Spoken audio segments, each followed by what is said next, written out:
স্কুলে শিক্ষকের ঝুলন্ত দেহ। কালপাথর বিনাপানি স্কুলে অঙ্ক শিক্ষকের ঝুলন্ত দেহ উদ্ধার হয়। প্রাথমিকভাবে আত্মহত্যা বলেই অনুমান, কিন্তু আসলে কি কারণে খুনের ঘটনা বা কি কারণ তা জানতে বাঁকুড়া মেডিকেলে ময়না তদন্ত।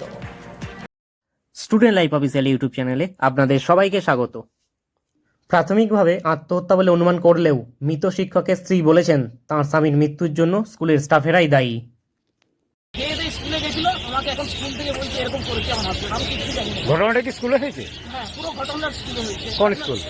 Kalpathar Binapani high school. এখন সব প্রাথমিকভাবে আত্মহত্যা বলে অনুমান করা হচ্ছে, কিন্তু খুন নাকি অন্য কিছু এক্স্যাক্ট কারণ জানার জন্য ময়না তদন্ত বাঁকুড়া মেডিকেলে। বাঁকুড়া স্কুলে শিক্ষকের ঝুলন্ত দেহ।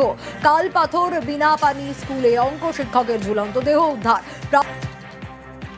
নিচে বসে কম্পিউটার রুমে ট্যাবের কাজ করছিলাম। আজকে সে ছাত্র সংখ্যা খুবই কম ছিল, বৃষ্টি হচ্ছিল, তখন আমরা একটু বেরিয়েছি। উজ্জ্বলবাবু গাড়ি আছে কিন্তু উজ্জ্বলবাবু দেখতে পাচ্ছি না। তো উজ্জ্বলবাবু জল দিতে হয়, তখন আমাদের যিনি ইয়ে আছেন, যিনি চাবি তালা দেন, তিনি বলছে একটু স্কুলে লাগিয়েছে, স্কুলের স্টাফ যান ওখানে যান, আমি কিচ্ছু জানি না। আপনারা কি কোনো অভিযোগ করছেন? হ্যাঁ, আমি স্কুলের সম্পূর্ণ অভিযোগ করছি। স্কুলে একটা চাপ আমার ফ্রাস্ট্রেশনে ভুগতে হয়। শিক্ষক আমাকে বলতো আজ মিড ডে মিল নিয়ে ঝগড়া, কালকে মুখের সঙ্গে ঝগড়া, নানা রকম স্কুলের থেকে একটা চাপ আসতো। সব সময় একটা টেনশন কাজ করতো।